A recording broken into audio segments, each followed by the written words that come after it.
आज हेउछि पवित्र कर्कट संक्रांति। कर्कट राशि रे सूर्यंक प्रवेश को कर्कट संक्रांति बोली कहा जाए। हिंदू कैलेंडर अनुसार यह एक अत्यंत गुरुत्वपूर्ण ज्योतिर्विज्ञान एवं धार्मिक घटना। आज सूर्य मिथुन राशि छाड़ी कर्कट राशि रे प्रवेश करिसेंती।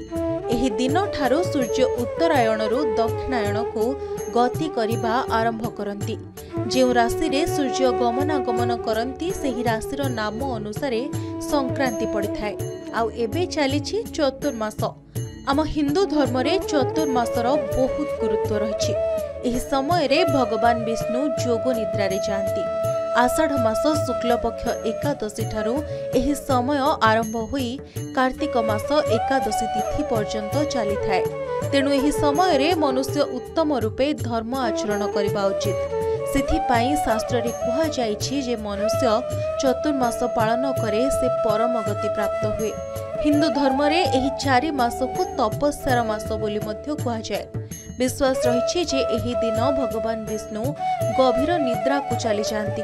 तेणु भगवान विष्णु जेते दिन जाए सुवंती से मध्यरे कौनसी शुभ कार्य करा जाय न थाए। तेबे पवित्र कर्कट संक्रांति तथा चतुर्मासरे कौन करिवे कौन नाही आसंतु जानिबा। एने पंडित लडू किशोर पंडांक सह अधिक आलोचना करिसेंती आम बरहमपुर प्रतिनिधि रविंद्र डाकुआ। नमस्कार, मु रविंद्र आपण को के निज ओडिशा को स्वागत जनाऊँ। दर्शक बंधु, आज हूँ कर्कट संक्रांति एवं यही संक्रांति कह जाए काल शुद्ध पड़े एवं से काल शुद्ध केते मास पड़े कहीं एमती कहगला चतुर्मासिया बोली कहीं कहगला से संपर्क में जाना आम सहित जोड़ी होती आलोचना करने गंजाम जिलार विशिष्ट पंडित श्रीजुक्त लडू किशोर पंडा सहित आलोचना करवा। आगे आपको के निज ओडिशा को स्वागत जनइबी। चतुर्मासिया कौन, ए काल शुद्ध कौन, आज ठारू कौन कौन विधि? जय जगन्नाथ। ओं ह्रीं सिद्ध भगवती देवी नमः। जगन्नाथ बलभद्र सुभद्रा श्री सुदर्शनम चतुर्धा मूर्ति वंदे सर्वकामार्थ सिद्धये। आज आम आलोचना करवा चतुर्मास्या विषय नहीं। यही चतुर्मास्या आमर 2 प्रकार प्रमाण अच्छी। गोटे मासिक प्रमाण आ गोटे संक्रांति प्रमाण।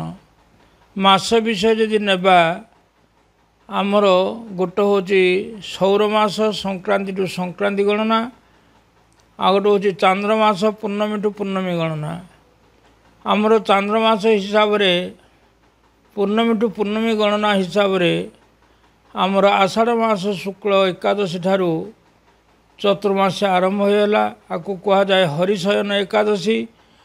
यही एकादशी ठू आषाढ़ शुक्ल एकादशी रे भगवान शयन कक्ष विजय करती। सी उत्थापन हुवंती कार्तिक शुक्ल एकादशी रे। सी हूँ चांद्रमासर गणना। चांद्रमासर नियम होची जेते आमर पितृदिवस श्राद्ध बार पुण्य जेते पर्वपर्वाणी ए सब चतुर्मासिक चांद्रमास गणना हुए। सौर मासरे आमर विवाह प्रतिष्ठा घर प्रतिष्ठा व्रत ए सब आमर जोग आग गणना हुए। से हिसाब रे आमर वर्तमान आषाढ़ शुक्ल एकादशी रे हरिशयन एकादशी रे गला आमर चतुर्मास आरंभ होगा। किंतु संक्रांति अनुसार कर्कट संक्रांति ठारू चतुर्मास आरंभ हुए। आज से कर्कट संक्रांति आज ठारू 5 मास पर्यंत आमर चतुर्मास व्रत पालन करा जिवो। आमर जेते 12 पुण्य व्रत तीर्थ सबू अच्छी सबुठारु शास्त्र विहित मुनि ऋषि मानकर मत होची चतुर्मास्या। ये चतुर्मास्या आमर जेपरी माघ कार्तिक बैशाख प्रातः स्नान हविष भोजन देवपूजन संध्या दीपदान ए सब विधान करा जाए। यही चतुर्मास्या मध्य ज्ञानी गुणी मुनि ऋषि सिद्ध ब्राह्मण माने चतुर्मास्या व्रत पालन करती। प्रतिदिन प्रातः स्नान करेंगे, हविष भोजन करेंगे, पुराण आदि पठन करेंगे, जप करेंगे, संध्या दीप देवे। ये हूँ बड़ पर्व ए चतुर्मास्या। ए चतुर्मास्या आज ठारू प्रत्येक जमी झील पिला रजस्वला हुंती आमर रज संक्रांति गला मिथुन संक्रांति जमी आमर 4 दिन बसुमती स्नान पर्यंत पालन करथिले आज सबु नदी रजस्वला हेबे अर्थात वर्षा ऋतुर प्रवेश आज वर्षा बाध्यतामूलक हम से वर्षा बन पर्वत सबुरी वृष्टि होई से वर्षा पानी प्रत्येक नदी रे प्रवाहित करिवे से नदी जल प्रवाहित द्वारा सी अशुद्ध बोली गणना करा जाए अर्थात गोलिया पानी आसीबो से पानी कदापि ठाकुर व्यवहार करें बार पुण्यव्रत हेनी तेणुक आज नदी मान रजस्वला ये 4 मास रही वर्षा ऋतु 2 मास आग प्रबल आउ हरिंकर शयन होता जोगुरु विष्णुंकर भगवानकर शयन कक्ष विजय करने जोगुरु यही शयन कक्ष भगवान शोई था तेणुक आमर जिते विवाह व्रत घर प्रतिष्ठा मंदिर प्रतिष्ठा ए कार्याग हेबार विधि नुह सबु शास्त्र काटी देछि कदापि कराहब नाही आउ एही संक्रांति ठू चतुर्मास्या व्रत पालन करा जिवो एही 4 मास आग विशेष सबुदिन ठू बड़ पर्वदिन बड़ आध्यात्म चेतना रे दैविक अनुष्ठान रे बेसी भल तेणुक ये चतुर्मास्या व्रत समस्ते पालन करती यही चतुर्मास्या प्रत्येक व्यक्ति देवदर्शन करें 12 पुण्यव्रत आमर जेपरी गणेश चतुर्थी अच्छी आमर नवरात्र अच्छी ए विधि गमा पूर्णमी अच्छी बलभद्र पूजा ये सब आग व्रत नीति नियम पाड़े कहीपर जे विष्णुंकर कि माने कार्य आउ नाही एबे चतुर्मास्या भगवान पूजा आराधना सब कार्य हम किंतु विष्णु शयन कक्ष विष्णु को आम प्रत्येक कार्य कले मंगलम भगवान विष्णुर मंगलम मधुसूदनम मंगलम पुंडरीकाक्ष मंगलम गरुड़ध्वज आम जो प्रथम मंगलाष्टक भगवान को समन कराए भगवान शयन कक्ष विजय कर जोगुरु कौन कार्यर सफलता न थाए तेणुक आमर सब विवाह व्रत प्रतिष्ठा कार्य बंद हम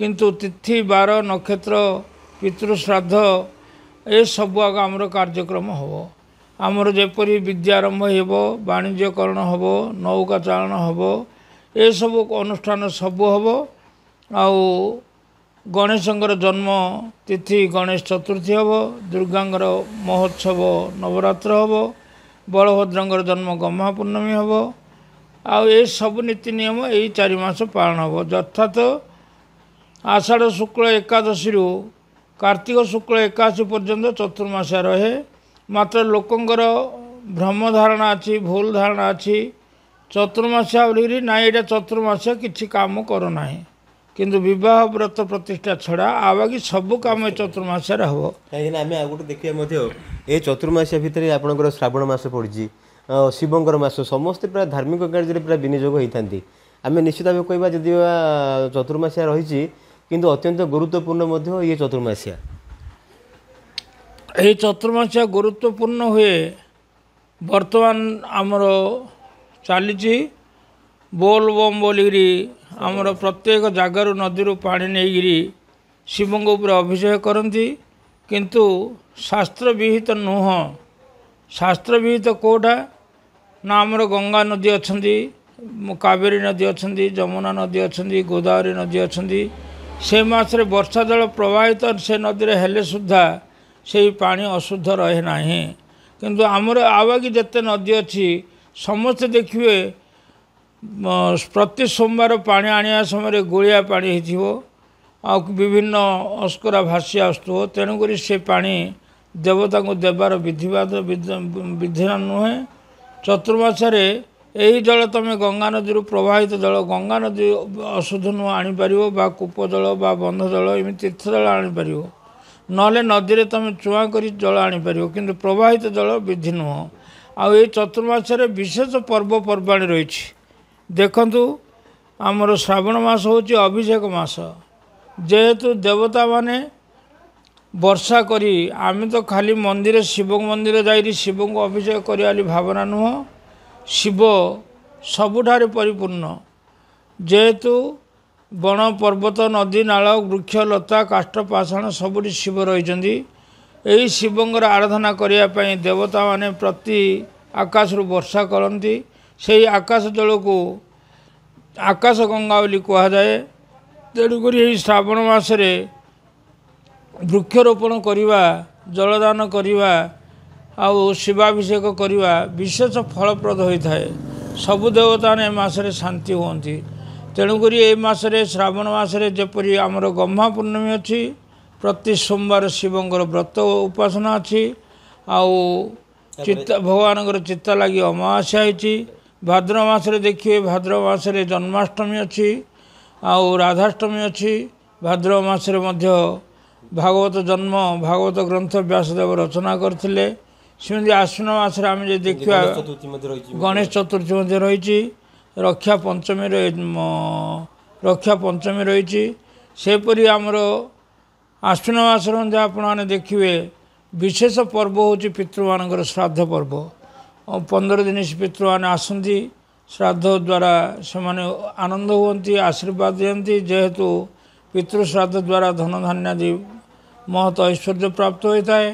ପରବର୍ତ୍ତୀ ଦେଖିବା ଶୁକ୍ଳ ପକ୍ଷରେ ଦେବୀଙ୍କର 16 ଦିନ ପୂଜା ବା ନବରାତ୍ର ପୂଜା ହୋଇଥାଏ। ତେଣୁକରି ଶେଷ ପୂର୍ଣ୍ଣମୀ ଦିନ ମଧ୍ୟ ଗଜଲକ୍ଷ୍ମୀ ପୂଜା ହୁଏ। ତେଣୁକରି ବିଶିଷ୍ଟ ଚତୁର୍ମାସରେ ବହୁତ ବାର ପୁଣ୍ୟ ବ୍ରତ ଥିବା ଯୋଗୁଁ ଲୋକଙ୍କର ଚତୁର୍ମାସିଆ ବ୍ରତଟା ଏ ମାସରେ ସମସ୍ତେ କାର୍ତ୍ତିକ ମାସ ପରି ପ୍ରାତଃ ସ୍ନାନ, ହବିଷ ଭୋଜନ, ଦୀପଦାନ, ପୁରାଣ ପଠନ, ଜପ ସ୍ମରଣ ଆଦି ସମସ୍ତେ ଲିପ୍ତ ହୋଇଥାନ୍ତି। ନିଶ୍ଚିତ ଭାବେ ଶୁଣୁଥିଲେ, ପ୍ରତିକ୍ରିୟା ଅତି ସୁନ୍ଦର ଭାବେ କହୁଥିଲେ ଯେ ସମସ୍ତେ କୁହନ୍ତି ଚତୁର୍ମାସରେ କୌଣସି ମାଙ୍ଗଳିକ କାର୍ଯ୍ୟ କରିବା ନାହିଁ, କିନ୍ତୁ ଏହା ଗୋଟେ ମଧ୍ୟ ଗୋଟେ ଭୁଲ ଧାରଣା। କାହିଁକିନା ପଣ୍ଡିତ ମହାଶୟ ଯେମିତି କହୁଥିଲେ ଯେ ଆପଣ ବାହାଘର କିମ୍ବା ବ୍ରତ, ଘର ପ୍ରତିଷ୍ଠାକୁ ଛାଡ଼ି ଆପଣ ଅନେକ ଧାର୍ମିକ କାର୍ଯ୍ୟ ମଧ୍ୟ କରିପାରିବେ। ଏବଂ ତା ସହିତ ଯେମିତି କୁହାଯାଏ ଶ୍ରାବଣ, ଭାଦ୍ରବ, ଆଶ୍ୱିନ ହେଉଛି ଏବଂ ଦେବାଦେବୀଙ୍କର ଗୋଟେ ବିଶେଷ ମାସ। ଏହି ମାସ ଗୁଡ଼ିକରେ ଦେଖିବେ ବିନାୟକ ଏ ଯେଉଁ ଅଗ୍ରପୂଜ୍ୟ ଗଜାନନଙ୍କ ଠାରୁ ଆରମ୍ଭ କରି ଯେମିତି ଶ୍ରାବଣ ମାସରେ ଶିବଙ୍କ ମାସ, ଆଶ୍ୱିନ ମାସ ହେଉଛି ଦେବୀ ମାଆଙ୍କର ମାସ। ତେଣୁ ଏହି ଚତୁର୍ମାସିଆ ନିଶ୍ଚିତ ରୂପେ ସମସ୍ତଙ୍କ ପାଇଁ ଗୋଟେ ମଙ୍ଗଳମୟ ମାସ ବୋଲି ମଧ୍ୟ ଆମେ ଧରି ନେଇପାରିବା। ନିଶ୍ଚିତ ଅନେକ ତଥ୍ୟ ମଧ୍ୟ ଦେଇଥିବାରୁ ଆପଣଙ୍କୁ ଅନେକ ଅନେକ ଧନ୍ୟବାଦ ରହୁଛି। ନମସ୍କାର।